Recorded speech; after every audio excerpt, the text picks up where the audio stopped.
प्यारे बच्चों, ਅੱਜ ਦੇ ਲੈਕਚਰ ਦੇ ਵਿੱਚ ਤੁਹਾਡਾ ਬਹੁਤ-ਬਹੁਤ ਸਵਾਗਤ। Today we are going to discuss the two important terms, that is distance and displacement. ਅੱਜ ਇਹਨਾਂ ਦੋਨਾਂ ਬਾਰੇ ਜਿਹੜਾ ਅਸੀਂ ਗੱਲ ਕਰਾਂਗੇ। What is distance? What is displacement? Now ਜਿੰਨੀਆਂ ਵੀ ਫਿਜ਼ੀਕਲ ਸਾਡੇ ਕੋਲ ਕੁਆਂਟੀਟੀਜ਼ ਨੇ, ਅਸੀਂ ਉਹਨਾਂ ਨੂੰ ਦੋ ਕੈਟਾਗਰੀ ਦੇ ਵਿੱਚ ਜਿਹੜਾ ਹੈ ਅਸੀਂ ਡਿਵਾਈਡ ਕਰ ਦਿੱਤਾ। ਉਹ ਦੋ ਕੈਟਾਗਰੀਜ਼ ਸਾਡੀਆਂ ਜਿਹੜੀਆਂ ਨੇ, that is scaler physical quantity ਤੇ ਇੱਕ ਜਿਹੜੀ ਹੈ ਸਾਡੇ ਕੋਲ ਵੈਕਟਰ ਫਿਜ਼ੀਕਲ ਕੁਆਂਟੀਟੀ। ਜਿੰਨੀਆਂ ਵੀ ਸਾਡੇ ਕੋਲ ਕੁਆਂਟੀਟੀਜ਼ ਨੇ, ਅਸੀਂ ਇਹਨੂੰ ਦੋ ਪਾਰਟਸ ਵਿੱਚ ਡਿਵਾਈਡ ਕਰਤਾ। ਸਕੇਲਰ ਫਿਜ਼ੀਕਲ ਕੁਆਂਟੀਟੀ ਤੇ ਦੂਸਰੀ ਹੈ ਸਾਡੇ ਕੋਲ vector physical quantities. Scaler physical quantities ਉਹ ਨੇ ਜਿਨ੍ਹਾਂ ਦੀ ਕੰਪਲੀਟ ਡਿਸਕ੍ਰਿਪਸ਼ਨ ਦੇ ਲਈ ਸਿਰਫ ਤੇ ਸਿਰਫ ਸਾਨੂੰ ਜਿਹੜਾ ਹੈ ਮੈਗਨੀਟਿਊਡ ਦੀ ਲੋੜ ਪੈਂਦੀ ਹੈ। ਜੇ ਅਸੀਂ ਕਿਸੇ ਫਿਜ਼ੀਕਲ ਕੁਆਂਟੀਟੀ ਦਾ ਸਿਰਫ ਉਹਦਾ ਮੈਗਨੀਟਿਊਡ ਦੱਸ ਦਈਏ ਤੇ ਸਾਨੂੰ ਫਿਜ਼ੀਕਲ ਕੁਆਂਟੀਟੀ ਦੀ ਕੰਪਲੀਟ ਇਨਫੋਰਮੇਸ਼ਨ ਮਿਲ ਜਾਵੇ ਤੇ ਅਸੀਂ ਕਹਿੰਦੇ ਆ ਕਿ ਉਹ ਕੁਆਂਟੀਟੀ ਜਿਹੜੀ ਹੈ ਸਾਡੀ ਸਕੇਲਰ ਫਿਜ਼ੀਕਲ ਕੁਆਂਟੀਟੀ ਹੈ। ਫੋਰ ਐਗਜ਼ਾਮਪਲ ਮਾਸ, ਜੇ ਅਸੀਂ ਮਾਸ ਦੀ ਕਰੀਏ ਕਿ ਬਾਡੀ ਦਾ ਮਾਸ ਜਿਹੜਾ ਹੈ 5 kg ਹੈ, ਸਾਨੂੰ ਹੋਰ ਕੋਈ ਇਨਫੋਰਮੇਸ਼ਨ ਨਾਲ ਦੇਣ ਦੀ ਲੋੜ ਨਹੀਂ, ਜਸਟ ਉਹਦਾ ਮੈਂ ਮੈਗਨੀਟਿਊਡ ਦੱਸਦਾ ਕਿ ਇਹਦਾ ਜਿਹੜਾ ਮਾਸ ਦਾ ਮੈਗਨੀਟਿਊਡ 5 kg ਹੈ। ਇਹਦਾ ਮਤਲਬ ਉਹਦੀ ਜਿਹੜੀ ਕੰਪਲੀਟ ਇਨਫੋਰਮੇਸ਼ਨ ਜਿਹੜੀ ਮਿਲ ਗਈ। ਜੇ ਮੈਂ ਟਾਈਮ ਦੀ ਗੱਲ ਕਰਦਾ ਹਾਂ ਤੇ ਟਾਈਮ ਜੀ ਹੁਣ ਕਿੰਨਾ ਟਾਈਮ ਹੋਇਆ ਜੀ, 11 ਵਜੇ ਹੈ, ਤੇ ਜੇ 11 ਵਜੇ ਹੈ ਬਸ ਕੰਪਲੀਟ ਇਨਫੋਰਮੇਸ਼ਨ ਹੋ ਗਈ ਕਿ ਟਾਈਮ ਦੀ ਜਿਹੜੀ ਵੈਲਿਊ ਹੈ 11 ਹੈ। ਇਹਦੇ ਵਾਸਤੇ ਹੋਰ ਕੁਝ ਸਾਨੂੰ ਐਕਸਟਰਾ ਦੱਸਣ ਦੀ ਲੋੜ ਨਹੀਂ। ਡਿਸਟੈਂਸ ਹੋ ਗਿਆ ਜਿਹੜਾ ਅਸੀਂ ਅੱਜ ਡਿਸਕਸ ਕਰਾਂਗੇ। It is a scalar physical quantity. ਇਸ ਤੋਂ ਇਲਾਵਾ એનર્ਜੀ ਹੋ ਗਈ, ਵਰਕ ਹੋ ਗਿਆ। ਇਹ ਸਾਡੀਆਂ ਜਿਹੜੀਆਂ ਨੇ ਸਕੇਲਰ ਫਿਜ਼ੀਕਲ ਕੁਆਂਟੀਟੀਜ਼ ਨੇ ਜਿਨ੍ਹਾਂ ਦੀ ਡਿਸਕ੍ਰਿਪਸ਼ਨ ਦੇ ਲਈ ਸਿਰਫ ਤੇ ਸਿਰਫ ਸਾਨੂੰ ਜਿਹੜਾ ਮੈਗਨੀਟਿਊਡ ਹੀ ਚਾਹੀਦਾ ਹੈ। ਕੁਝ ਕੁਆਂਟੀਟੀ ਐਸੀ ਹੁੰਦੀਆਂ ਨੇ ਜਿਨ੍ਹਾਂ ਦੀ ਡਿਸਕ੍ਰਿਪਸ਼ਨ ਦੇ ਲਈ ਸਾਨੂੰ ਮੈਗਨੀਟਿਊਡ ਦੇ ਨਾਲ ਸਾਨੂੰ ਡਾਇਰੈਕਸ਼ਨ ਦੱਸਣ ਦੀ ਵੀ ਲੋੜ ਪੈਂਦੀ ਹੈ। ਫਿਰ ਉਹਨਾਂ ਫਿਜ਼ੀਕਲ ਕੁਆਂਟੀਟੀਜ਼ ਨੂੰ ਅਸੀਂ ਕਹਿੰਦੇ ਆ ਵੈਕਟਰ ਫਿਜ਼ੀਕਲ ਕੁਆਂਟੀਟੀ। ਇਹਦੇ ਵਾਸਤੇ ਜਸਟ ਸਾਨੂੰ ਜਿਹੜਾ ਹੈ ਮੈਗਨੀਟਿਊਡ ਹੀ ਦੱਸਣਾ ਪਏਗਾ ਤੇ ਇਹਦੀ ਕੋਈ ਡਾਇਰੈਕਸ਼ਨ ਨਹੀਂ ਹੈ। Those quantity which have only magnitude but don't have any direction, they are called scalar. But vector quantity ਦੇ ਵਿੱਚ ਸਾਨੂੰ ਜਿਹੜਾ ਹੈ ਮੈਗਨੀਟਿਊਡ ਦੇ ਨਾਲ ਉਹਦੀ ਜਿਹੜੀ ਹੈ ਡਾਇਰੈਕਸ਼ਨ ਦੱਸਣ ਦੀ ਵੀ ਸਾਨੂੰ ਲੋੜ ਪੈਂਦੀ ਹੈ। ਇਹਦਾ ਮਤਲਬ ਵੈਕਟਰ ਕੁਆਂਟੀਟੀ ਦੀ ਕੰਪਲੀਟ ਇਨਫੋਰਮੇਸ਼ਨ ਇਹ ਦੋ ਚੀਜ਼ਾਂ ਤੋਂ ਹੋਏਗੀ, ਇੱਕ ਮੈਗਨੀਟਿਊਡ ਤੋਂ ਤੇ ਸੈਕੰਡ ਉਹਦੀ ਨਾਲ ਸਾਨੂੰ ਡਾਇਰੈਕਸ਼ਨ ਜਿਹੜੀ ਹੈ ਦੱਸਣੀ ਪਏਗੀ। ਫੋਰ ਐਗਜ਼ਾਮਪਲ ਮੰਨ ਲਓ ਵੀ ਸਾਡੇ ਕੋਲ ਅਸੀਂ ਫੋਰਸ ਦੀ ਗੱਲ ਕਰਦੇ ਹਾਂ। ਫੋਰਸ, ਜੇਕਰ ਇੱਕ ਹੈ ਬਲੌਕ ਪੀਸ ਹੈ ਜਿਹੜਾ ਫਲੋਰ ਉੱਪਰ ਪਿਆ ਹੈ, ਫਰਸ਼ ਉੱਪਰ ਇੱਕ ਬਲੌਕ ਹੈ, ਕੋਈ ਬਾਕਸ ਪਿਆ ਹੈ। ਨਾਓ ਇਫ ਆਈ ਸੇ, ਕਿਸੇ ਨੂੰ ਮੈਂ ਕਿਹਾ ਕਿ ਇਹਦੇ ਉੱਪਰ ਫੋਰਸ ਲਗਾ ਦੇ। ਹੁਣ ਉਹ ਜਿਹੜਾ ਬੰਦਾ ਜਿਹਨੂੰ ਮੈਂ ਕਿਹਾ ਇਹਦੇ ਉੱਪਰ ਫੋਰਸ ਲਗਾ ਦੇ, ਉਹ ਤੁਹਾਨੂੰ ਜਿਹੜਾ ਹੈ ਪੁੱਛੇਗਾ ਕਿ ਫੋਰਸ ਕਿਸ ਡਾਇਰੈਕਸ਼ਨ 'ਚ ਲਗਾਣੀ ਹੈ, ਇਹਨੂੰ ਕਿੱਧਰ ਨੂੰ ਤੱਕਣਾ ਹੈ, ਲੈਫਟ ਕਿ ਰਾਈਟ। ਮੈਂ ਉਹਨੂੰ ਜਸਟ ਕੀ ਕਿਹਾ, ਇਹਦੇ ਉੱਪਰ ਇੰਨੀ ਫੋਰਸ ਲਗਾ ਦੇ। ਇਹਦਾ ਮਤਲਬ ਮੈਂ ਉਹਨੂੰ ਕੰਪਲੀਟ ਇਨਫੋਰਮੇਸ਼ਨ ਨਹੀਂ ਦਿੱਤੀ। ਤੇ ਜੇ ਮੈਂ ਇਹਨੂੰ ਕਹਿੰਦਾ ਵੀ ਇਹਦੇ ਉੱਪਰ ਫੋਰਸ ਲਗਾ ਦੇ ਲੈਫਟ ਟੂ ਰਾਈਟ ਜਾਂ ਇਹਨੂੰ ਉੱਪਰ ਚੁੱਕ ਦੇ, ਜੇ ਮੈਂ ਨਾਲ ਉਹਦੀ ਡਾਇਰੈਕਸ਼ਨ ਮੈਂਸ਼ਨ ਕਰਦਾ ਤਾਂ ਜਿਹੜੀ ਹੈ ਫੋਰਸ ਜਿਹੜੀ ਸਾਡੀ ਉਹਦੀ ਕੰਪਲੀਟ ਇਨਫੋਰਮੇਸ਼ਨ ਜਿਹੜੀ ਉਹ ਜਾਣੀ ਸੀਗੀ। ਇਹਦਾ ਮਤਲਬ ਜਿਹੜੀ ਫੋਰਸ ਹੈ ਇਹ ਕਿਸ ਕੈਟਾਗਰੀ ਵਿੱਚ ਆਏਗੀ ਤੁਹਾਡੀ, ਇਹ ਸਾਡੀ ਜਾਏਗੀ ਵੈਕਟਰ ਕੁਆਂਟੀਟੀਜ਼, ਬਿਕੋਜ਼ ਇਹਦੀ ਜਿਹੜੀ ਕੰਪਲੀਟ ਇਨਫੋਰਮੇਸ਼ਨ ਦੇਣ ਦੇ ਲਈ ਸਾਨੂੰ ਇਹਦੀ ਡਾਇਰੈਕਸ਼ਨ ਦੱਸਣ ਦੀ ਜਿਹੜੀ ਹੈ ਲੋੜ ਪਏਗੀ। ਇਹਦੇ ਇਸ ਵੈਕਟਰ ਕੈਟਾਗਰੀ ਦੇ ਵਿੱਚ ਕਈ ਸਾਡੀਆਂ ਫਿਜ਼ੀਕਲ ਕੁਆਂਟੀਟੀਜ਼ ਆਣਗੀਆਂ। ਵੈਲੋਸਿਟੀ ਆਏਗੀ, ਐਕਸਲਰੇਸ਼ਨ ਆਏਗੀ, ਫੋਰਸ ਆਏਗੀ, ਮੋਮੈਂਟਮ ਆਏਗਾ, ਟਾਰਕ ਆਏਗੀ। ਉਹ ਤੁਸੀਂ ਜਿਹੜਾ ਹੈ ਨੈਕਸਟ ਜਿਹੜਾ ਚੈਪਟਰ ਹੋਏਗਾ ਸਾਡਾ ਵੈਕਟਰ, ਉਹਦੇ ਵਿੱਚ ਅਸੀਂ ਜਿਹੜਾ ਇਹਦੇ ਬਾਰੇ ਅਸੀਂ ਕੰਪਲੀਟ ਇਨਫੋਰਮੇਸ਼ਨ ਲਵਾਂਗੇ। ਬਸ ਇਹ ਦੱਸਣ ਦਾ ਮਕਸਦ ਕੀ ਸੀਗਾ ਕਿ ਇਹਨਾਂ ਦੋਨਾਂ ਫਿਜ਼ੀਕਲ ਕੁਆਂਟੀਟੀ ਦੇ ਵਿੱਚੋਂ ਇੱਕ ਕੁਆਂਟੀਟੀ ਸਾਡੀ ਜਿਹੜੀ ਹੈ ਉਹ ਸਕੇਲਰ ਹੈ ਤੇ ਜਿਹੜੀ ਦੂਸਰੀ ਕੁਆਂਟੀਟੀ ਡਿਸਟੈਂਸ ਡਿਸਪਲੇਸਮੈਂਟ ਹੈ ਉਹ ਸਾਡੀ ਜਿਹੜੀ ਹੈ ਉਹ ਵੈਕਟਰ ਕੁਆਂਟੀਟੀ ਹੈ। ਇਹਦੀ ਕੋਈ ਡਾਇਰੈਕਸ਼ਨ ਨਹੀਂ ਹੈ ਤੇ ਉਹਦੀ ਜਿਹੜੀ ਹੈ ਨਾਲ ਸਾਨੂੰ ਡਾਇਰੈਕਸ਼ਨ ਜਿਹੜੀ ਹੈ ਸ਼ੋ ਕਰਨੀ ਪਏਗੀ। ਇਸ ਕਰਕੇ ਅਸੀਂ ਇਹਨੂੰ ਜਿਹੜਾ ਹੈ ਥੋੜਾ ਜਿਹਾ ਅੱਜ ਡਿਸਕਸ ਕੀਤਾ। ਨਾਓ ਕੋਈ ਵੀ ਸਾਡੇ ਕੋਲ ਵੈਕਟਰ ਕੁਆਂਟੀਟੀ ਜਿਹੜੀ ਵੀ ਹੋਏਗੀ ਤੇ ਅਸੀਂ ਜਿਹੜਾ ਹੈ ਉਸ ਨੂੰ ਕਿਸ ਤਰ੍ਹਾਂ ਅਸੀਂ ਉਹਨੂੰ ਰਿਪਰੈਜ਼ੈਂਟ ਕਰਾਂਗੇ। ਕਿਸੇ ਵੀ ਵੈਕਟਰ ਕੁਆਂਟੀਟੀ ਨੂੰ ਰਿਪਰੈਜ਼ੈਂਟ ਕਰਨ ਦਾ ਜਿਹੜਾ ਸਾਡਾ ਮੇਨ ਮੈਥਡ ਹੈ ਉਹ ਕੀ ਕਰਦੇ ਹਾਂ ਅਸੀਂ। ਮੰਨ ਲਓ ਸਾਡੇ ਕੋਲ ਫੋਰਸ ਹੈ, force is a vector physical quantity ਤੇ ਅਸੀਂ ਕੀ ਕਰਾਂਗੇ, ਫੋਰਸ ਦੇ ਉੱਪਰ ਇੱਕ ਐਰੋ ਦਾ ਜਿਹੜਾ ਹੈ ਨਿਸ਼ਾਨ ਪਾਵਾਂਗੇ। ਇਥੋਂ ਸਾਨੂੰ ਪਤਾ ਲੱਗੇਗਾ ਕਿ ਜਿਹੜੀ ਫੋਰਸ ਹੈ it is vector physical quantity. Now this is the force ਤੇ ਇਹ ਜਿਹੜਾ ਉੱਪਰ ਐਰੋ ਪਾਈ ਹੈ ਇਸ ਨੂੰ ਜਿਹੜਾ ਅਸੀਂ ਬੋਲਦੇ ਹਾਂ ਵੈਕਟਰ। ਇਹ ਨਿਸ਼ਾਨ ਹੈ ਸਾਡਾ ਵੈਕਟਰ ਦਾ। ਜੇ ਅਸੀਂ ਗੱਲ ਕਰਦੇ ਹਾਂ ਐਕਸਲਰੇਸ਼ਨ ਦੀ, ਜੇ ਇਹਦੇ ਉੱਤੇ ਅਸੀਂ ਵੈਕਟਰ ਦਾ ਨਿਸ਼ਾਨ ਪਾਈਏ ਇਹਦਾ ਮਤਲਬ ਹੈ ਵੈਕਟਰ ਕੁਆਂਟੀਟੀ ਹੈ। ਇਹ ਨਿਸ਼ਾਨ ਸਿਰਫ ਉਹਨਾਂ ਫਿਜ਼ੀਕਲ ਕੁਆਂਟੀਟੀ ਦੇ ਉੱਪਰ ਪਾਣਾ ਹੈ ਜਿਹੜੀਆਂ ਫਿਜ਼ੀਕਲ ਕੁਆਂਟੀਟੀ ਜਿਹੜੀਆਂ ਨੇ ਉਹ ਤੁਹਾਡੀਆਂ ਜਿਹੜੀਆਂ ਨੇ ਉਹ ਵੈਕਟਰ ਨੇ, ਉਹਨਾਂ ਦੇ ਉੱਪਰ ਤੁਸੀਂ ਇਸ ਤਰ੍ਹਾਂ ਦੇ ਨਿਸ਼ਾਨ ਪਾਉਣੇ। ਬਟ ਸਾਡਾ ਜਿਹੜਾ ਮੇਨ ਚੈਪਟਰ ਹੈ ਮੋਸ਼ਨ ਇਨ ਸਟ੍ਰੇਟ ਲਾਈਨ, ਤੇ ਸਟ੍ਰੇਟ ਲਾਈਨ ਦੇ ਵਿੱਚ ਜਿਹੜਾ ਹੈ ਬੋਡੀ ਦੇ ਸਿੱਧਾ ਹੀ ਮੂਵ ਕਰਨਾ ਹੈ। ਉਥੇ ਫਿਰ ਸਾਨੂੰ ਪਤਾ ਹੈ ਇੱਕੋ ਹੀ ਉਹਦੀ ਪਾਰਟਿਕੂਲਰ ਡਾਇਰੈਕਸ਼ਨ ਹੈ, ਉਥੇ ਤੁਸੀਂ ਵੈਕਟਰ ਪਾਣਾ ਹੈ ਨਹੀਂ ਪਾਣਾ ਉਹ ਤੁਹਾਡੀ ਮਰਜ਼ੀ ਹੋਏਗੀ। Now come to the first term, what is distance। ਪਹਿਲਾਂ ਅਸੀਂ ਦੇਖਾਂਗੇ ਕਿ distance ਜਿਹੜਾ ਹੈ ਉਹ ਕੀ ਚੀਜ਼ ਹੈ। ਮੰਨ ਲਓ ਸਾਡੇ ਕੋਲ A point ਹੈ and we want to reach at point B।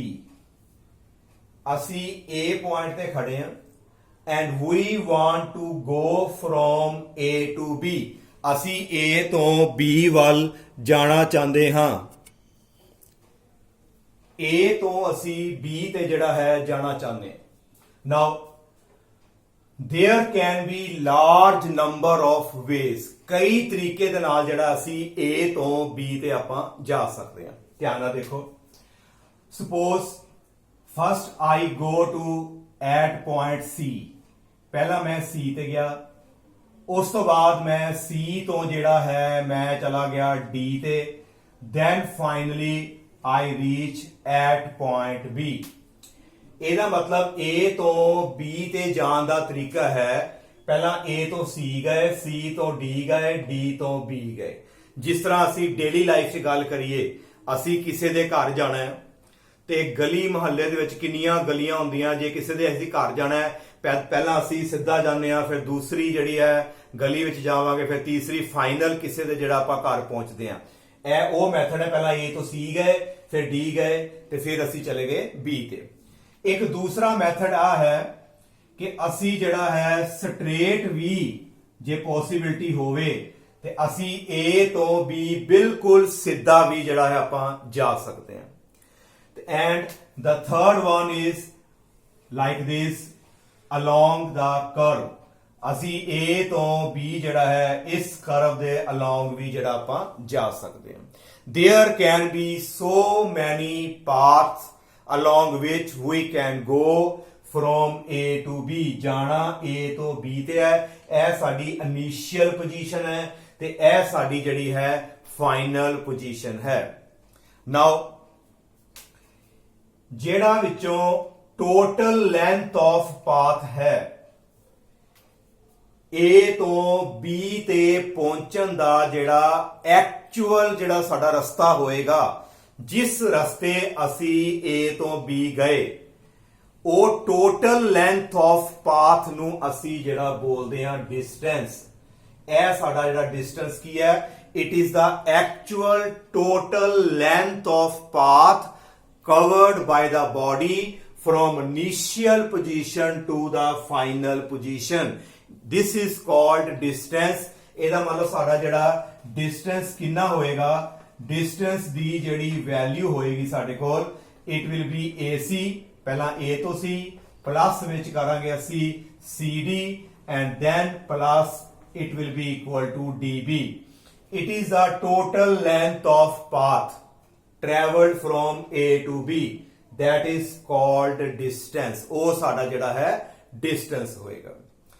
ਦੂਸਰਾ, A ਤੋਂ B ਤੇ ਪਹੁੰਚਣ ਦਾ ਇੱਕ ਸ਼ਾਰਟ ਪਾਥ ਵੀ ਹੈ। ਦੇਖੋ ਧਿਆਨ ਨਾਲ, A ਤੋਂ ਜੇ B ਤੇ ਜਾਣਾ ਇੱਕ ਛੋਟਾ ਰਸਤਾ ਵੀ ਹੈ, ਉਹ ਹੈਗਾ ਸਿੱਧਾ ਹੀ ਡਾਇਰੈਕਟ ਅਸੀਂ ਚਲੇ ਜਾਈਏ A to B। ਜੇ ਅਸੀਂ ਸਿੱਧਾ ਹੀ A to B ਜਾਂਦੇ ਆ, then we will write it as like this, ਇੱਕ ਸਟ੍ਰੇਟ ਸਿੱਧੀ ਡਾਇਰੈਕਸ਼ਨ ਦੇ ਵਿੱਚ A to B ਪਹੁੰਚੇ, and this is called displacement। ਇਹ ਸਾਡੀ ਜਿਹੜੀ ਹੈ ਸਾਡੀ ਹੋ ਗਈ displacement। AB is the displacement and AC plus CD plus DB is your distance covered। ਇਹਨਾਂ ਦੋਨਾਂ ਨੂੰ ਜੇ ਅਸੀਂ ਧਿਆਨ ਨਾਲ ਦੇਖਦੇ ਹਾਂ ਤਾਂ ਸਾਨੂੰ ਇੱਕ ਗੱਲ ਕਲੀਅਰ ਹੋ ਗਈ ਕਿ ਜਿਹੜਾ ਡਿਸਟੈਂਸ ਹੈ ਉਹ ਜ਼ਿਆਦਾ ਹੁੰਦਾ ਹੈ ਕਿਹਦੇ ਨਾਲੋਂ? ਡਿਸਪਲੇਸਮੈਂਟ ਦੇ ਨਾਲੋਂ ਜਿਹੜਾ ਹੈ ਇਹ ਤੁਹਾਡਾ ਜ਼ਿਆਦਾ ਆਏਗਾ। ਜੇ ਅਸੀਂ ਆਪਣੇ ਸਕੂਲ ਜਾਣਾ ਹੈ ਆਪਣੇ ਘਰੋਂ, ਤੁਸੀਂ ਪਹਿਲਾਂ ਆਪਣਾ ਆਈਡੀਆ ਲਗਾਓ, ਜਦੋਂ ਅਸੀਂ ਆਪਣੇ ਘਰੋਂ ਸਕੂਲ ਜਾਂਦੇ ਆ ਤਾਂ ਅਸੀਂ ਡਿਸਟੈਂਸ ਕਵਰ ਕਰਦੇ ਆ ਕਿ ਡਿਸਪਲੇਸਮੈਂਟ ਕਵਰ ਕਰਦੇ ਜੇ? ਕਿਉਂਕਿ ਅਸੀਂ ਜਦੋਂ ਸਕੂਲ ਜਾਣਾ ਹੈ ਆਪਣੇ ਘਰੋਂ, ਕਈ ਮੋੜ ਜਿਹੜੇ ਅਸੀਂ ਕੱਟਨੇ, ਕਦੀ ਕਿਸ ਬਾਜ਼ਾਰ 'ਚ ਵੜੇ, ਫਿਰ ਕਿੱਧਰ ਗਏ, ਇਸ ਤਰ੍ਹਾਂ ਮੋੜ ਤੋੜ ਕੇ ਅਸੀਂ ਜਿਹੜਾ ਹੈ ਸਕੂਲ ਪਹੁੰਚਦੇ ਆ। ਤੇ ਇਹਦਾ ਮਤਲਬ ਅਸੀਂ ਆਪਣੇ ਘਰੋਂ ਜਦੋਂ ਸਕੂਲ ਜਾਂਦੇ ਆ, ਅਸੀਂ ਡਿਸਟੈਂਸ ਕਵਰ ਕਰਦੇ ਆ। ਤਦੇ ਡੇਲੀ ਲਾਈਫ ਵਿੱਚ ਜ਼ਿਆਦਾ ਜਿਹੜਾ ਵਰਡ ਜਿਹੜਾ ਵਰਤਿਆ ਜਾਂਦਾ ਹੈ ਉਹ ਸਾਡਾ ਡਿਸਟੈਂਸ ਹੈ। ਤੇ ਡਿਸਟੈਂਸ ਦੀ ਕੋਈ ਪਾਰਟਿਕੂਲਰ ਡਾਇਰੈਕਸ਼ਨ ਨਹੀਂ ਹੈ, ਕਿਉਂਕਿ ਪਹਿਲਾਂ A to C ਗਏ, C ਤੋਂ D ਚਲੇ ਗਏ, D ਤੋਂ B ਚਲੇ ਗਏ, ਇਹਦੀ ਕੋਈ ਆਪਣੀ ਪਾਰਟਿਕੂਲਰ ਡਾਇਰੈਕਸ਼ਨ ਨਹੀਂ ਹੈ। ਬਟ ਜੇ ਤੁਹਾਡੇ ਘਰ ਤੋਂ ਤੁਹਾਡੇ ਸਕੂਲ ਨੂੰ ਇੱਕ ਸਿੱਧੀ ਜਿਹੜੀ ਹੈ, ਇੱਕ ਸਿੱਧੀ ਲਾਈਨ ਦੇ ਨਾਲ ਅਸੀਂ ਜੋੜੀਏ, ਇੱਕ ਸਟ੍ਰੇਟ ਜਿਹੜਾ ਸ਼ਾਰਟੈਸਟ ਪਾਥ ਹੈ, that will be your displacement। ਤੇ ਇਹ ਸਾਡਾ ਜਿਹੜਾ ਹੋਏਗਾ ਡਿਸਪਲੇਸਮੈਂਟ। ਪਰ ਡੇਲੀ ਲਾਈਫ ਦੇ ਵਿੱਚ ਡਿਸਪਲੇਸਮੈਂਟ ਜਿਹੜਾ ਕਵਰ ਕਰਨਾ ਥੋੜਾ ਔਖਾ ਹੁੰਦਾ ਹੈ। But when we move along a straight line, ਜੇ ਅਸੀਂ ਸਿੱਧਾ ਹੀ ਜਾ ਰਹੇ ਹਾਂ, ਹੁਣ ਇਹਨੂੰ ਅਸੀਂ ਇਸ ਤੋਂ ਅੱਗੇ ਡਿਸਕਸ ਕਰਨ ਲੱਗੇ ਹਾਂ। ਇੱਥੇ ਪਤਾ ਲੱਗ ਗਿਆ ਆ ਸਾਡੇ ਕੋਲ ਆ ਗਿਆ ਡਿਸਟੈਂਸ, ਇਹ ਸਾਡੇ ਕੋਲ ਆ ਗਿਆ ਡਿਸਪਲੇਸਮੈਂਟ। ਨਾਓ ਇਹਦੇ ਉੱਪਰ ਅਸੀਂ ਵੈਕਟਰ ਕਿਉਂ ਪਾਇਆ? ਕਿਉਂਕਿ ਇਹ ਜਿਹੜਾ ਹੈ ਵੈਕਟਰ ਫਿਜ਼ੀਕਲ ਕੁਆਂਟੀਟੀ ਹੈ ਤੇ ਇਹਦੀ ਇੱਕ ਜਿਹੜੀ ਹੈ ਪਾਰਟਿਕੂਲਰ ਸਾਡੇ ਕੋਲ ਜਿਹੜੀ ਹੈ ਉਹਦੀ ਡਾਇਰੈਕਸ਼ਨ ਆਏਗੀ। ਨਾਓ ਇਸ ਤੋਂ ਬਾਅਦ ਜਿਹੜਾ ਹੈ ਨੈਕਸਟ ਜਿਹੜਾ ਇਹਦਾ ਪਾਰਟ ਅਸੀਂ ਡਿਸਕਸ ਕਰਨ ਲੱਗੇ ਆ ਕੁਝ ਪ੍ਰੋਪਰਟੀਆਂ ਜਿਹੜੀਆਂ ਨੇ ਡਿਸਪਲੇਸਮੈਂਟ ਤੇ ਡਿਸਟੈਂਸ ਦੀਆਂ। ਉਸ ਤੋਂ ਬਾਅਦ ਅਸੀਂ ਦੋਨਾਂ ਦੇ ਵਿੱਚ ਜਿਹੜਾ ਡਿਫਰੈਂਸ ਕਰਾਂਗੇ ਤੇ ਜਿਹਨੂੰ ਤੁਸੀਂ ਯਾਦ ਰੱਖਣਾ ਹੈ। It is very very important question of 2 marks ਔਰ 4 ਮਾਰਕਸ। ਨਾਓ ਸਭ ਨਾਲ ਪਹਿਲਾਂ ਆਓ ਨੂੰ ਡਿਸਕਸ ਕਰਦੇ ਹਾਂ। ਮੰਨ ਲਓ ਕਿ ਇੱਕ ਬਾਡੀ ਜਿਹੜੀ ਹੈ it is moving along a straight line along x axis। x axis ਦੇ ਉੱਪਰ ਜਿਹੜਾ ਹੈ ਉਹ ਬਾਡੀ ਮੂਵ ਕਰ ਰਹੀ ਹੈ। ਜੇ ਉਸ ਬਾਡੀ ਦੀ ਪੋਜੀਸ਼ਨ ਅਸੀਂ ਦੱਸਣੀ ਚਾਹੁੰਦੇ ਹਾਂ ਤੇ ਸਾਨੂੰ ਇੱਕ ਫਿਕਸਡ ਰੈਫਰੈਂਸ ਚਾਹੀਦਾ, ਜਿਹੜਾ ਅਸੀਂ ਕੱਲ ਡਿਸਕਸ ਕੀਤਾ, ਜਿਹਨੂੰ ਅਸੀਂ ਬੋਲਦੇ ਹਾਂ origin। ਤੇ origin ਨੂੰ ਅਸੀਂ ਕੱਲ ਡਿਸਕਸ ਕੀਤਾ ਸੀ ਇਟ ਕੈਨ ਬੀ ਸ਼ਿਫਟਡ ਐਨੀ ਵੇ, ਜਿੱਥੇ ਮਰਜ਼ੀ ਇਹਨੂੰ ਆਪਾਂ ਸ਼ਿਫਟ ਕਰ ਸਕਦੇ ਹਾਂ। ਨਾਓ ਬੋਡੀ ਜਿਹੜੀ ਹੈ ਮੂਵ ਕਰ ਰਹੀ ਹੈ along x axis। Suppose this is the origin, ਇਹ ਸਾਡਾ ਜਿਹੜਾ ਹੈ origin ਹੈ। ਰੈਫਰੈਂਸ ਪੁਆਇੰਟ ਜਦੋਂ ਵੀ ਬੋਡੀ ਦੀ ਪੋਜੀਸ਼ਨ ਦੱਸਣੀ ਹੈ ਇਹਦੇ ਅਕੋਰਡਿੰਗ ਅਸੀਂ ਜਿਹੜਾ ਹੈ ਰਿਪਰੈਜ਼ੈਂਟ ਕਰਾਂਗੇ। Now suppose body is at point A, ਜਦੋਂ ਬੋਡੀ A ਤੇ ਸੀ ਉਹਨੇ ਜਿਹੜਾ ਹੈ ਡਿਸਟੈਂਸ ਕਵਰ ਕੀਤਾ ਹੈ ਸਾਡੇ ਕੋਲ x1। ਕੱਲ ਵੀ ਗੱਲ ਹੋਈ ਸੀ ਕਿ x ਜਿਹੜਾ ਹੈ ਪੋਜੀਸ਼ਨ ਨੂੰ ਮਾਰਕ ਕਰਨ ਵਾਸਤੇ ਜਿਹੜਾ ਆਪਾਂ ਵਰਤਦੇ ਆ, ਤੇ ਜੇ ਮੈਂ x ਦੇ ਨਾਲ 0 ਪਾਇਆ, ਅਸੀਂ ਕੀ ਪੜਿਆ ਸੀ, it is the position at time 0, because position ਜਿਹੜੀ ਕਵਰ ਹੁੰਦੀ ਹੈ ਟਾਈਮ ਦੇ ਅਕੋਰਡਿੰਗ। ਪੋਜੀਸ਼ਨ ਜਿਹੜੀ ਹੈ distance covered is a function of time, time ਦੇ ਅਕੋਰਡਿੰਗ ਚੱਲਦਾ ਹੈ। ਇਹਨੂੰ ਬੋਲਦੇ ਆ distance at time 0 ਜਾਂ position of the object at time 0। ਤੇ ਜੇ ਅਸੀਂ ਇਹਨੂੰ ਲਿਖਦੇ ਆ x ਅੱਗੇ ਪਾਤਾ t, it is the position of the object after time t। we can also write it as, ਇਹਦੇ ਥੱਲੇ 0 ਇੱਥੇ ਵੀ ਪਾ ਸਕਦੇ ਆ ਤੇ ਇਹਨੂੰ ਜਿਹੜਾ ਹੈ like this ਇੱਥੇ ਵੀ ਆਪਾਂ ਸ਼ੋ ਕਰ ਸਕਦੇ ਆ। now this is the position। ਮੰਨ ਲਓ ਜਦੋਂ ਬਾਡੀ ਮੇਰੀ A ਤੇ ਪਹੁੰਚੀ ਤੇ ਉਹਨੇ ਜਿਹੜਾ ਹੈ ਉਹਦੀ ਜਿਹੜੀ ਦੂਰੀ ਹੈ ਉਹ ਤੋਂ ਕਿੰਨੀ ਹੈ x1, ਤੇ ਇੱਥੇ ਪਹੁੰਚਣ ਦਾ ਜਿਹੜਾ ਟਾਈਮ ਲੱਗਾ ਮੰਨ ਲਓ ਸਾਡੇ ਕੋਲ ਲੱਗਾ ਹੈ t1। ਉਸ ਤੋਂ ਬਾਅਦ ਜਿਹੜੀ ਹੈ ਬਾਡੀ ਜਿਹੜੀ ਨੈਕਸਟ ਪੁਆਇੰਟ ਜਿਹੜੀ ਹੈ B ਤੇ ਚਲੀ ਗਈ ਆਫਟਰ ਟਾਈਮ t2। ਟਾਈਮ ਹੋਰ ਬੀਤ ਗਿਆ, ਬਾਡੀ ਜਿਹੜੀ ਹੈ B ਤੇ ਪਹੁੰਚ ਗਈ ਤੇ ਉਹਦਾ ਜਿਹੜਾ ओरिजिन तो जिहड़ा डिस्टेंस है वो आ गया साडे कोल x2। ए साडे कोल x2 आ गया। Now please tell what is the value of AB। A तो B तक कितना डिस्टेंस कवर होया, ए कितना होएगा, फाइनल पोजीशन दे विचों इनिशियल पोजीशन नु असी माइनस कर दांगे। ए साडे कोल जिहड़ी है साडी आ जाएगी displacement from A to B। ए डिस्प्लेसमेंट जिहड़ी आई है x2 minus x1। Final position चों इनिशियल पोजीशन जिहड़ी असी माइनस करांगे। हुण याद रखना है डिस्प्लेसमेंट नू निकालन दे लई असी हमेशा की करांगे, फाइनल पोजीशन चों इनिशियल पोजीशन जिहड़ी है वो माइनस कर Dange. Now final position is your x2, ਉਹਦੇ ਵਿੱਚੋਂ x1 ਮਾਈਨਸ ਕਰਤਾ and that is your displacement AB the value ਆਈ। ਨਾਓ ਇਸ ਡਿਸਪਲੇਸਮੈਂਟ ਨੂੰ ਕਵਰ ਕਰਨ ਦੇ ਵਿੱਚ ਟਾਈਮ ਕਿੰਨਾ ਲੱਗਾ ਹੋਏਗਾ। Now please tell to cover that displacement what is the time covered, is it t1, is it t2 or is it t2 minus t1। yes, ਇਹ ਜਿਹੜਾ ਸਾਡਾ ਟਾਈਮ ਲੱਗਾ ਹੈ t2 minus t1। ਇੱਥੋਂ ਤੱਕ ਆਉਂਦੇ ਆ t1, ਇੱਥੋਂ ਤੱਕ ਆਉਂਦੇ ਆ ਸਾਡੇ ਕੋਲ ਲੱਗਾ t2। ਇਹਦਾ ਮਤਲਬ A ਤੋਂ B ਤੇ ਜਾਂਦੇ ਆ ਜਿਹੜਾ ਟਾਈਮ ਲੱਗਾ ਉਹਨਾਂ ਦਾ ਡਿਫਰੈਂਸ ਕਰ ਲਾਂਗੇ। ਮੰਨ ਲਓ ਇੱਥੋਂ ਤੱਕ ਸਾਡੇ ਕੋਲ 4 ਮਿੰਟ ਲੱਗਦੇ ਆ, ਇੱਥੇ ਪਹੁੰਚਣ ਦੇ ਸਾਡੇ ਜਿਹੜੇ 7 ਮਿੰਟ ਲੱਗਦੇ ਆ। ਇਹਦਾ ਮਤਲਬ ਇੱਥੋਂ ਇੱਥੇ ਪਹੁੰਚਣਾ ਹੋਵੇ ਤੇ 7 ਵਿੱਚੋਂ 4 ਮਾਈਨਸ ਕਰੋਗੇ ਸਿਰਫ 3 ਮਿੰਟਸ ਲੱਗਣਗੇ। that is the time। ਇਸ ਟਾਈਮ ਦੇ ਵਿੱਚ ਸਾਡੀ ਇੰਨੀ ਜਿਹੜੀ ਹੈ ਉਹ ਸਾਡੀ ਡਿਸਪਲੇਸਮੈਂਟ ਹੋ ਗਈ। ਨਾਓ ਇਹਦੇ ਵਿੱਚੋਂ ਕਿਹੜੀ ਟਰਮ ਵੱਡੀ ਹੈ, ਦੇਖੋ x2 ਤੇ x1 ਚੋਂ ਵੱਡਾ ਕਿਹੜਾ ਹੈ, x2 ਵੱਡੀ ਹੈ, x1 ਛੋਟਾ ਹੈ। ਵੱਡੀ ਟਰਮ ਚੋਂ ਜਦੋਂ ਛੋਟੀ ਟਰਮ ਮਾਈਨਸ ਕਰੋਗੇ ਇਹ ਸਾਡਾ ਜਵਾਬ ਆਏਗਾ ਗ੍ਰੇਟਰ ਦੈਨ 0। ਤੇ ਇਹਦਾ ਮਤਲਬ ਸਾਡੀ ਜਿਹੜੀ ਆ ਡਿਸਪਲੇਸਮੈਂਟ ਹੈ ਉਹ ਸਾਡੇ ਕੋਲ ਕੀ ਆ ਗਈ, ਪੋਜ਼ਿਟਿਵ ਆ ਗਈ। This is our positive displacement. ਜੇ ਤੁਸੀਂ ਵੈਕਟਰ ਪਾਣਾ ਹੈ ਪਾਓ, ਨਹੀਂ ਪਾਣਾ ਕਿਉਂਕਿ ਅਸੀਂ ਸਟ੍ਰੇਟ ਲਾਈਨ ਦੇ ਵਿੱਚ ਹੀ ਮੂਵ ਕਰ ਰਹੇ ਹਾਂ। ਜੇ ਇਧਰ ਵੈਕਟਰ ਪਾਉਂਦੇ ਜੇ ਤੇ ਸਾਨੂੰ ਇਹਨਾਂ ਦੇ ਉੱਪਰ ਵੀ ਵੈਕਟਰ ਪਾਣਾ ਪਏਗਾ। ਇਹ ਅਸੀਂ ਨੈਕਸਟ ਜਿਹੜਾ ਚੈਪਟਰ ਉਹਦੇ ਵਿੱਚ ਅਸੀਂ ਜਿਹੜਾ ਇਹਨੂੰ ਡਿਸਕਸ ਕਰਾਂਗੇ। ਨਾਓ ਡਿਸਪਲੇਸਮੈਂਟ ਸਾਡੀ ਆ ਗਈ ਪੋਜ਼ਿਟਿਵ। ਇਹਦਾ ਮਤਲਬ displacement can be positive. First point ਸਾਡਾ ਡਿਸਪਲੇਸਮੈਂਟ ਜਿਹੜੀ ਹੈ ਪੋਜ਼ਿਟਿਵ ਹੋ ਸਕਦੀ ਹੈ। ਕਦੋਂ, ਜਦੋਂ ओरिजिन दे असी राइट साइड ते मूव करिए। जदों ओरिजिन तो असी राइट साइड जेड़े पासे मूव करांगे उदों साडी जेड़ी डिस्प्लेसमेंट जेड़ी आएगी वो पॉजिटिव आएगी। क्योंकि असी जदों भी ग्राफ बनाने आ ओरिजिन दे राइट पॉजिटिव, ओरिजिन दे लेफ्ट जेड़ा है असी नेगेटिव लैंदे आ। ते जेकर असी ओरिजिन दे इस डायरेक्शन दे ओपोजिट मूव करना शुरू कर दईए फिर साडे कोल की आएगा, साडी डिस्प्लेसमेंट जिहड़ी है वो नोट करोगे वो साडे कोल जिहड़ी है वो नेगेटिव आएगी। नाउ इस तो नेक्स्ट एग्जांपल च आपां इहनूं डिस्कस करदे हां। मान लो ਕਿ ਬੋਡੀ ਜਿਹੜੀ ਹੈ ਸਟ੍ਰੇਟ ਲਾਈਨ ਦੇ ਵਿੱਚ ਜਿਹੜਾ ਹੈ ਉਹ ਮੂਵ ਕਰ ਰਹੀ ਹੈ। ਇਹ ਸਾਡੇ ਕੋਲ ਉਹਦਾ origin। now this is your position A। suppose ਪਹਿਲਾ ਬੋਡੀ ਜਿਹੜੀ ਹੈ A ਪੁਆਇੰਟ ਤੇ ਸੀ, ਪਹਿਲਾਂ ਮੈਂ ਇੱਥੇ A ਲਾਗੇ ਵਾਇਆ ਸੀ ਤੇ B ਦੂਰ ਸੀ, ਹੁਣ ਮੈਂ A ਨੂੰ ਦੂਰ ਕਰਤਾ। ਮੰਨ ਲਓ ਬੋਡੀ ਜਿਹੜੀ ਹੈ ਪਹਿਲਾਂ A ਪੁਆਇੰਟ ਤੇ ਸੀ ਤੇ ਇੱਥੇ ਤੱਕ ਜਿਹੜਾ ਹੈ ਟਾਈਮ ਲੱਗਾ ਮੰਨ ਲਓ ਸਾਨੂੰ t1। ਉਸ ਤੋਂ ਬਾਅਦ ਬੋਡੀ ਜਿਹੜੀ ਹੈ ਅੱਗੇ ਨਹੀਂ ਗਈ, ਉਹਨੇ ਆਪਣੀ ਡਾਇਰੈਕਸ਼ਨ ਰਿਵਰਸ ਕਰ ਲਈ।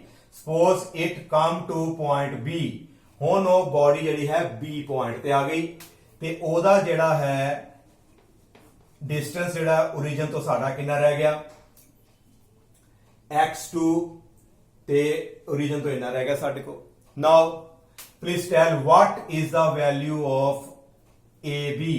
ਇਹ AB ਦੀ ਕਿੰਨੀ ਵੈਲਿਊ ਹੋਏਗੀ?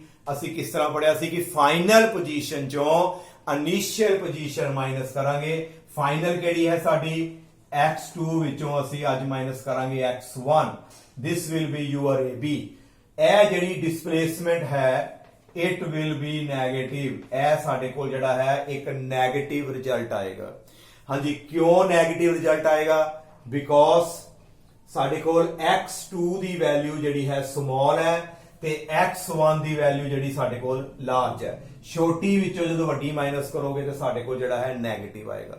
ਇਹਦਾ ਮਤਲਬ ਜਦੋਂ ਬੋਡੀ ਜਿਹੜੀ ਹੈ ਆਪਣੀ ਡਾਇਰੈਕਸ਼ਨ ਰਿਵਰਸ ਕਰੇਗੀ ਉਦੋਂ ਸਾਡੀ ਜਿਹੜੀ ਹੈ ਡਿਸਪਲੇਸਮੈਂਟ ਜਿਹੜੀ ਉਸ ਤੋਂ ਬਾਅਦ ਨੈਗੇਟਿਵ ਹੁੰਦੀ ਜਾਏਗੀ। ਤੇ ਜੇਕਰ ਬੋਡੀ O ਤੋਂ A ਤੇ ਪਹੁੰਚੀ ਉਸ ਤੋਂ ਬਾਅਦ ਵਾਪਸ ਆ ਕੇ ਜਿਹੜਾ ਹੈ O ਤੇ ਬੈਠ ਗਈ, ਪਹਿਲਾਂ O to A ਗਈ ਫਿਰ A to O ਤੇ ਵਾਪਸ ਆ ਗਈ, ਇਹਦਾ ਮਤਲਬ ਹੈ ਇਹਦੀ ਇਨੀਸ਼ੀਅਲ ਪੋਜੀਸ਼ਨ ਤੇ ਫਾਈਨਲ ਪੋਜੀਸ਼ਨ ਜਿਹੜੀ ਹੈ ਬਿਲਕੁਲ ਸੇਮ। ਪਹਿਲਾਂ O ਤੋਂ A then come back to O again। then in this case what will be the displacement? ਸਾਡੀ ਜਿਹੜੀ ਡਿਸਪਲੇਸਮੈਂਟ ਹੋਏਗੀ 0। ਜਦੋਂ ਬੋਡੀ ਆਪਣੀ ਇਨੀਸ਼ੀਅਲ ਪੋਜੀਸ਼ਨ ਤੇ ਵਾਪਸ ਆ ਜਾਂਦੀ ਹੈ ਇਹਦਾ ਮਤਲਬ ਉਹਦੀ ਪੋਜੀਸ਼ਨ ਦੇ ਵਿੱਚ ਕੋਈ ਚੇਂਜ ਹੀ ਨਹੀਂ ਆਈ and we can say that the displacement of the body is 0। ਮੰਨ ਲਓ ਵੀ ਅਸੀਂ ਸਵੇਰੇ ਉੱਠੇ, ਜਿਹੜਾ ਸਾਡਾ ਬੈੱਡ ਹੈ ਅਸੀਂ ਸੁੱਤੇ ਹਾਂ ਉੱਥੇ ਉੱਠ ਗਏ, ਸਾਰਾ ਦਿਨ ਅਸੀਂ ਜਿਹੜਾ ਹੈ ਘੁੰਮਦੇ ਰਹੇ। ਜਦੋਂ ਸਾਰਾ ਦਿਨ ਅਸੀਂ ਘੁੰਮਦੇ ਰਹੇ ਰਾਤ ਨੂੰ ਵਾਪਸ ਆ ਕੇ ਉਸੇ ਬੈੱਡ ਤੇ ਆਪਾਂ ਸੋ ਜਾਂਦੇ ਹਾਂ। ਇਹਦਾ ਮਤਲਬ ਹੈ ਕਿ ਸਾਡੀ ਜਿਹੜੀ ਹੈ ਹੁਣ ਡਿਸਪਲੇਸਮੈਂਟ ਕਿੰਨੀ ਹੋ ਗਈ? 0। ਪਰ ਜਿਹੜਾ ਸਾਰਾ ਦਿਨ ਅਸੀਂ ਘੁੰਮਦੇ ਫਿਰਦੇ ਰਹੇ, ਜਿੰਨਾ ਵੀ ਅਸੀਂ total length of path cover ਕੀਤਾ, that will be your distance covered। Distance ਹਮੇਸ਼ਾ ਪੋਜ਼ਿਟਿਵ ਹੋਏਗਾ। ਡਿਸਪਲੇਸਮੈਂਟ ਜਿਹੜੀ ਹੈ ਪੋਜ਼ਿਟਿਵ ਵੀ ਹੋ ਸਕਦੀ ਹੈ, ਨੈਗੇਟਿਵ ਵੀ ਹੋ ਸਕਦੀ ਹੈ ਤੇ ਇਹ ਜਿਹੜੀ ਹੈ ਉਹ 0 ਵੀ ਹੋ ਸਕਦੀ ਹੈ। ਨਾਓ ਇਸ ਤੋਂ ਬਾਅਦ ਮੰਨ ਲਓ ਕੋਈ ਬੋਡੀ ਜਿਹੜੀ ਹੈ ਸਟ੍ਰੇਟ ਪਾਥ ਦੇ ਵਿੱਚ ਮੂਵ ਕਰ ਰਹੀ ਹੈ। ਬੋਡੀ ਜਿਹੜੀ ਹੈ O ਤੋਂ A ਤੇ ਪਹੁੰਚ ਗਈ ਤੇ ਇਹਨੇ ਜਿਹੜਾ ਹੈ ਡਿਸਟੈਂਸ ਕਵਰ ਕੀਤਾ ਸਪੋਜ਼ x1। ਜਦੋਂ ਬੋਡੀ O ਤੋਂ A ਤੇ ਪਹੁੰਚ ਗਈ, ਡਿਸਟੈਂਸ ਉਹਨੇ ਕਵਰ ਕੀਤਾ ਤੁਹਾਡੇ ਕੋਲ x1। ਇੱਥੇ ਕੁਐਸਚਨ ਹੈ what is distance and what is displacement।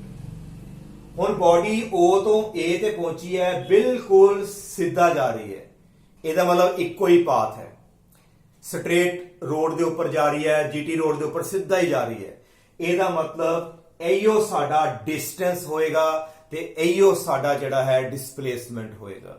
ਇਹਦਾ ਮਤਲਬ ਡਿਸਟੈਂਸ ਤੇ ਡਿਸਪਲੇਸਮੈਂਟ ਦੇ can be equal when a body move in a straight path. ਜਦੋਂ ਬੋਡੀ ਜਿਹੜੀ ਹੈ ਸਟ੍ਰੇਟ ਪਾਥ ਵਿੱਚ ਮੂਵ ਕਰੇਗੀ ਉਦੋਂ ਸਾਡੇ ਕੋਲ ਜਿਹੜਾ ਹੈ ਡਿਸਟੈਂਸ ਤੇ ਡਿਸਪਲੇਸਮੈਂਟ ਜਿਹੜੇ ਨੇ ਦੋਨੋਂ ਹੀ ਸਾਡੇ ਕੋਲ ਜਿਹੜੇ ਉਹ ਆਪਸ ਵਿੱਚ ਜਿਹੜੇ ਨੇ ਇਕੁਅਲ ਆਣਗੇ। ਨਾਓ question is, suppose a body start from O and reaches at point A after covering 100 kilometer। A ਤੇ ਪਹੁੰਚ ਗਈ। ਉਸ ਤੋਂ ਬਾਅਦ ਬੋਡੀ ਜਿਹੜੀ ਹੈ वापस आ गई, उन्हें अपनी डायरेक्शन रिवर्स की थी and body reaches at point b. Body ने ए तो अपनी पोजीशन चेंज करके बी ते ले आंदी ते आ जेड़ा उन्हें कवर कीता साडे कोल सपोज इट इज 40 किलोमीटर, ए साडे कोल 40 kilometre. Now please tell what is the value of, असी वैल्यू लभनी है डिस्टेंस, डिस्टेंस ओ तो लैके ए तक, ओ तो लैके ए तक डिस्टेंस कितना होएगा। सिमिलरली साडे कोल जड़ी है डिस्प्लेसमेंट कितनी होएगी ओ टू ए, असी कैलकुलेट करना है। Now O to A body सीधा ही जा रही है, इस करके साडी जड़ी डिस्टेंस कवर हो गया 100 किलोमीटर ते साडे कोल जड़ी डिस्प्लेसमेंट है it is also equal to 100 kilometer because the body is moving in a straight path। ऐ सीधा ही जा रही है, इको रास्ता है जान दा, ओहियो साडा डिस्टेंस, ओहियो साडा जेड़ा आ गया डिस्प्लेसमेंट हो गया। नाउ इस तो बाद जे असी पूछदे हां what is the distance from O to B, हुण असी पूछया कि डिस्टेंस कितना होएगा ओ टू बी। पहला बॉडी ओ तो ए गई, फिर जेड़ी है बॉडी बी ते आई है। Now what is the distance covered, ते डिस्टेंस दा दस्सिया तानू कि हमेशा डिस्टेंस ने ऐड ही होना है। नाउ डिस्टेंस कितना होएगा, पहला 100, उस तो बाद वापस आने वाला उहदे को आ गया 40 एंड डिस्टेंस टोटल कवर आएगा साडे कोल 140 किलोमीटर बिकॉज डिस्टेंस जेड़ा है स्केलर है ते एदी कोई डायरेक्शन काउंट नहीं करते, ए हमेशा जेड़ा है प्लस ही होंदा जाएगा। Distance the total length of path पहला इन्ना कवर होया, बाद चो इन्ना उन्हें कवर किया। नाउ डिस्प्लेसमेंट दसनी है ओ तो बी, पहला ओ तो ए गई, बाद चो बी ते आठ के बह गई है। ते डिस्प्लेसमेंट की चीज है, डिस्प्लेसमेंट असी निकालनी है। पहला देखो ओदी इनिशियल पोजीशन केड़ी है, इनिशियल ते एदी ओ है, फिर देखनी है ओदी फाइनल केड़ी है, फाइनल ते ओ बी ते बैठी है। ते असी एदा मतलब डिस्प्लेसमेंट निकालांगे बी दे विचों ओ नू असी जेड़ा है माइनस करेंगे, दैट इज यूअर डिस्प्लेसमेंट। जदों ए ते बैठी सी आर डिस्प्लेसमेंट सी, जदों इत्थे आ गई साडे कोल आर डिस्प्लेसमेंट होएगा, जदों बॉडी इत्थे पहुंच जाएगी साडी आर डिस्प्लेसमेंट। पर जेड़ा आन जान दा टोटल जेड़ा पाथ है ओ साडा प्लस होंदा जाएगा, ओ साडा डिस्टेंस बनदा जाएगा। Now what is your displacement, that one 100 विचों 40 नू माइनस कर दांगे ते साडे कोल जेड़ा आ जाएगा आंसर 60 किलोमीटर। ए साडे कोल आ गई डिस्प्लेसमेंट। डिस्प्लेसमेंट वास्ते इनिशियल पोजीशन ते फाइनल पोजीशन असी देखनी है। जे मैं कमरे विच अपने मैं इधर जाना है, फिर मैं घूम के जड़ा है अपनी पोजीशन ते वापस आ गया, एदा मतलब इयो मेरी इनिशियल सी, इयो फाइनल है, ते मेरी डिस्प्लेसमेंट कितनी हो गई, 0 हो गई। पर जेड़ा मैं आन जान च जेड़ा मैं लेंथ कवर की, दैट इज माई डिस्टेंस, ओ साडा डिस्टेंस होएगा ते डिस्प्लेसमेंट मेरी जेड़ी है वो 0 हो जाएगी। ते जे बॉडी वापस आके ओ ते बैठ गई ते ओ तुसी आंसर दे सकते हो कि साडा जेड़ा है डिस्प्लेसमेंट साडी जेड़ी है वो 0 हो जाएगी। Now what will be distance O to O, अपने घर वापस आ गई, एदा मतलब डिस्टेंस कितना होया 100 प्लस 100 200।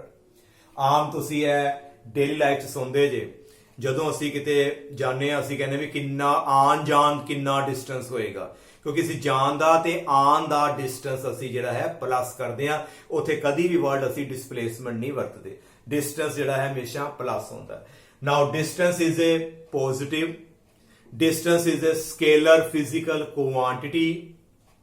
डिस्प्लेसमेंट जेड़ा है पॉजिटिव भी हो सकता है, डिस्प्लेसमेंट जेड़ा है नेगेटिव भी हो सकता है, ते डिस्प्लेसमेंट जेड़ी है साडी जेड़ी 0 भी हो सकती है। नाउ डिस्टेंस ते डिस्प्लेसमेंट दे विच एक मेन डिफरेंस, डिस्प्लेसमेंट जेड़ी है एक यूनिक पाथ है, यूनिक पाथ। मान लो भी मैं ए तो बी ते जाना है, ए पॉइंट तो बी ते जाना है, ते डिस्प्लेसमेंट जिहड़ी है बस इको ही रास्ता है, शॉर्टेस्ट वे, ਹੋਰ ਕੋਈ ਰਸਤਾ ਨਹੀਂ ਹੈ A ਤੋਂ B ਤੇ ਪਹੁੰਚਣ ਦਾ ਜਿਹੜਾ ਸ਼ਾਰਟੈਸਟ ਹੋਵੇ। ਇਹਦਾ ਮਤਲਬ ਡਿਸਪਲੇਸਮੈਂਟ ਜਿਹੜੀ ਹੈ it is unique between two points, ਦੋ ਪੁਆਇੰਟਸ ਦੇ ਵਿੱਚ ਡਿਸਪਲੇਸਮੈਂਟ ਜਿਹੜੀ ਸਾਡੀ ਹੈ ਇੱਕ ਯੂਨੀਕ ਪਾਥ ਹੈ। ਪਰ ਡਿਸਟੈਂਸ ਜਿਹੜੇ ਨੇ ਉਹਦੇ ਕਈ ਜਿਹੜੇ ਪਾਥ ਹੋ ਸਕਦੇ ਨੇ, ਇਹ ਵੀ ਇੱਕ ਇਹਨਾਂ ਦਾ ਜਿਹੜਾ ਡਿਫਰੈਂਸ ਹੈ। ਦੂਸਰਾ, ਜਦੋਂ ਅਸੀਂ ਡਿਸਪਲੇਸਮੈਂਟ ਦੀ ਗੱਲ ਕਰੀਏ, ਮੈਂ A ਤੋਂ B ਚਲਾ ਗਿਆ, ਮੇਰੀ ਆ ਡਿਸਪਲੇਸਮੈਂਟ ਹੈ, ਬਟ ਮੈਂ A ਤੋਂ B ਪਹੁੰਚਿਆ ਕਿਸ ਤਰ੍ਹਾਂ? ਮੇਰੀ ਡਿਸਪਲੇਸਮੈਂਟ ਕਿੰਨੀ ਹੈ? ਪਹਿਲਾਂ ਮੈਂ A ਤੇ ਸੀ, ਪਹੁੰਚ ਗਿਆ ਮੈਂ B ਤੇ, ਇਹ ਤੇ ਮੇਰੀ ਡਿਸਪਲੇਸਮੈਂਟ ਹੋ ਗਈ ਸ਼ਾਰਟੈਸਟ ਪਾਥ। ਪਰ ਮੈਂ ਐਕਚੁਅਲੀ A ਤੋਂ B ਤੇ ਕਿਸ ਤਰ੍ਹਾਂ ਪਹੁੰਚਿਆ, ਉਹ ਪੂਰੀ ਇੰਫੋਰਮੇਸ਼ਨ ਸਾਨੂੰ ਡਿਸਪਲੇਸਮੈਂਟ ਨਹੀਂ ਦੱਸ ਸਕਦਾ। ਉਹ ਦੱਸਦਾ ਹੈ ਕਿ ਆ ਤੇਰੀ ਇਨੀਸ਼ੀਅਲ ਹੈ ਤੇ ਆ ਤੇਰੀ ਫਾਈਨਲ ਪੋਜੀਸ਼ਨ ਹੈ, ਬਸ। ਪਰ ਅਸੀਂ ਐਕਚੁਅਲੀ A ਤੋਂ B ਤੇ ਕੋਈ ਕੀ ਆਪਾਂ ਕਰਵਡ ਪਾਥ ਨਹੀਂ ਗਏ ਆ ਜਾਂ ਇਸ ਤਰ੍ਹਾਂ ਕੋਈ ਪਾਥ ਕਵਰ ਕਰਕੇ ਅਸੀਂ B ਤੇ ਪਹੁੰਚੇ ਆ, ਇਹਦੇ ਬਾਰੇ ਇਨਫੋਰਮੇਸ਼ਨ ਸਾਰੀ ਸਾਨੂੰ ਡਿਸਟੈਂਸ ਦੱਸੇਗਾ। ਇਹਦਾ ਮਤਲਬ complete information of the motion, ਕਿਸ ਤਰ੍ਹਾਂ ਦੀ ਮੋਸ਼ਨ ਹੋਈ, ਕਿੱਧਰ ਕਿੱਧਰ ਗਏ, ਉਹ ਸਾਰੀ ਜਿਹੜੀ ਇਨਫੋਰਮੇਸ਼ਨ ਹੈ ਉਹ ਸਾਨੂੰ ਜਿਹੜਾ ਹੈ ਡਿਸਟੈਂਸ ਹੀ ਦੱਸ ਸਕਦਾ ਹੈ, ਤੇ ਜਿਹੜਾ ਡਿਸਪਲੇਸਮੈਂਟ ਹੈ ਉਹ ਸਾਨੂੰ ਇਹਦੇ ਬਾਰੇ ਜਿਹੜਾ ਇਨਫੋਰਮੇਸ਼ਨ ਨਹੀਂ ਦਿੰਦਾ। ਨਾਓ ਇਹ ਸੀਗਾ ਸਾਡੇ ਕੋਲ ਡਿਸਟੈਂਸ ਤੇ ਡਿਸਪਲੇਸਮੈਂਟ ਦੇ ਬਾਰੇ। ਹੁਣ ਅਸੀਂ ਜਿਹੜਾ ਨੈਕਸਟ ਲੈਕਚਰ ਦੇ ਵਿੱਚ ਕੁਝ ਜਿਹੜੀਆਂ ਇਹਦੀਆਂ ਨੂਮੈਰੀਕਲ ਪ੍ਰੋਬਲਮ ਜਿਹੜੀਆਂ ਨੇ ਆਪਾਂ ਨਾਲ ਡਿਸਕਸ ਕਰਾਂਗੇ, ਜਿਹਦੇ 'ਚ ਅਸੀਂ ਡਿਸਟੈਂਸ ਵੀ ਨਿਕਾਲਾਂਗੇ ਤੇ ਡਿਸਪਲੇਸਮੈਂਟ ਵੀ ਜਿਹੜੀ ਹੈ ਫਾਈਂਡ ਕਰਾਂਗੇ। ਤੇ ਇੱਕ ਚੀਜ਼ ਅਸੀਂ ਯਾਦ ਰੱਖਣੀ ਹੈ, ਡਿਸਟੈਂਸ ਇਜ਼ ਸਕੇਲਰ ਵੈਕਟਰ। ਕੌਣ ਹੈ? ਡਿਸਪਲੇਸਮੈਂਟ। ਡਿਸਪਲੇਸਮੈਂਟ 0 ਹੋ ਸਕਦੀ ਹੈ ਤੇ ਡਿਸਟੈਂਸ 0 ਨਹੀਂ ਹੋਏਗਾ। ਡਿਸਟੈਂਸ ਹਮੇਸ਼ਾ ਪੋਜ਼ਿਟਿਵ ਹੋਏਗਾ, ਡਿਸਪਲੇਸਮੈਂਟ ਪੋਜ਼ਿਟਿਵ ਨੈਗੇਟਿਵ ਤੇ 0 ਹੋਏਗੀ। ਇੱਕ ਸਿੰਗਲ ਪਾਥ ਹੈ displacement the, number of path ਹੈਗੇ ਸਾਡੇ ਡਿਸਟੈਂਸ ਦੇ। Thank you.